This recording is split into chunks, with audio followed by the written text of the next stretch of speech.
Let's learn about salt today. Salt is one of the most important ingredients you're gonna cook with, no matter what you're making. Desserts, entrees, side dishes. If you wanna get better at cooking, learn to taste for salt. When it comes down to it, and you just wanna put salt in a dish, they're all the same. It's sodium chloride. It's about the same amount sodium chloride per weight, and you don't really need to have all these different kinds of salt. If you have one kind of salt at home, it should be kosher salt. And the reason is that it's really versatile, and that I'm Jewish, and I think you should all just use kosher salt all the time. Well, why kosher salt? Well, I'm gonna tell you why all these salts are different and what's going on here. So first, let's start with this pink Himalayan salt, okay? The stuff they make lamps out of, right? The reason not to get this salt is that it's the same as any other salt, but it costs more money. All right, we're done with the pink salt. Next, sea salt. It is also the same as any other salt because guess what? All salt comes from the sea. Third one, finishing salt. This salt has a special purpose. When you eat a piece of food that has a crunchy bit of salt on top of it, that's what finishing salt is for. And it's not that it tastes very different, it's that it has the very soft crunch to it, which is super pleasing when you bite into it. So this is only for when you're making stuff that's fancy and you want to put salt on the top of it. This one over here is smoked salt. Smoked salt is for a very particular flavor.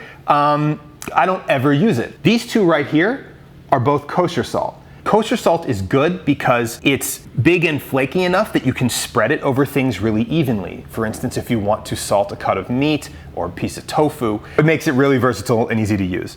And this last guy over here is plain iodized salt, and iodine is used to kill things. When you use it in baking for things that need to live, say pickling, or if you make sourdough starter, that iodine will slow down the growth or maybe even kill the growth of some of these organisms. So this means that the most versatile salt for the lowest price is kosher salt. The biggest problem with salt is that no recipe ever tells you the right amount of salt to put in. So I got a 1/4 cup measuring cup here, and I have my scale zeroed out, and I'm about to make a 1/4 cup of our good old table salt, our iodized salt.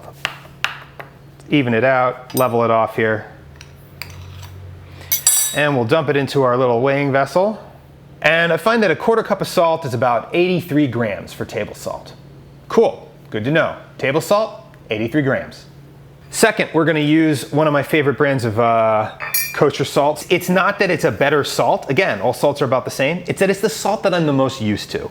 So I know when I just grab it out of a container or out of a bowl, I know about how salty that is. If I were to switch it out, my instincts would be all wrong.